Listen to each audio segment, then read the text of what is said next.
కన్నడలో తాజాగా ఓ పక్కన కన్నడ భాషలో మాట్లాడాలని రచ్చ చేస్తారు. తమిళనాడు వాళ్ళని లేకపోతే మనోళ్ళ మీదన. అదే సందర్భంలో అక్కడ ముస్లింలు ఆడ భాషలోనే మాట్లాడతారు. అయితే కన్నడ జర్నలిస్టు విజయ టైమ్స్‌కి సంబంధించినటువంటి జర్నలిస్ట్‌ని అక్రమంగా అక్కడ ఒక గార్మెంట్ ఫ్యాక్టరీ అంటే బట్టల తయారీ డైయింగ్ ఫ్యాక్టరీ ఒకటి అక్రమంగా నడుపుతున్న దాన్ని కవర్ చేయడానికి వెళ్ళాడతను. టాక్సిక్ కెమికల్స్ అక్కడ డైరెక్ట్‌గా వాడుతున్నారు. అవి బెంగుళూరుకి సంబంధించినటువంటి గ్రౌండ్ వాటర్‌లో అక్కడ దగ్గర నుంచినే మంచినీళ్ళ సరఫరా ఉంది. ఆ వ్యవస్థ మీద పడుతోంది. కచ్చోలి విలేజ్ దగ్గర జరుగుతోందన్నటువంటిది అతను కవర్ చేయడానికి వెళ్ళాడు.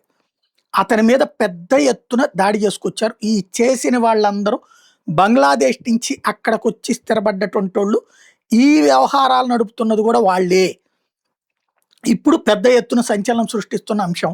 ఈ సందర్భంగా టోటల్‌గా ఆహ్, ఆ ప్రాంతానికి సంబంధించి జర్నలిస్టులు చెప్తుంది 2,00,000 మంది బంగ్లాదేశీయులు బెంగుళూరు ఔట్‌స్కర్ట్స్‌లో నివసిస్తున్నారు అన్నటువంటి విషయం తేల్చారు. ఇది కర్ణాటక ఎందుకు మొన్న జడ్జి గారే అడిగారు గదా! అక్కడ ప్రభుత్వాన్ని, "ఏందయ్యా అసలు మన దేశీయులు గాకుండా ఎవడెవడో వచ్చేసేసి ఇక్కడ కనబడుతుంటే మీరేం జేస్తున్నారని." కేరళ, బెంగాల్ తర్వాతన దక్షిణ భారతదేశంలో అత్యధికంగా బంగ్లాదేశీయులొచ్చి ఉంటున్నది కర్ణాటక, తమిళనాడు. ఇది నిన్న తమిళనాడులో బంగ్లాదేశీయుల్ని పట్టుకున్నది గూడా జూసాం.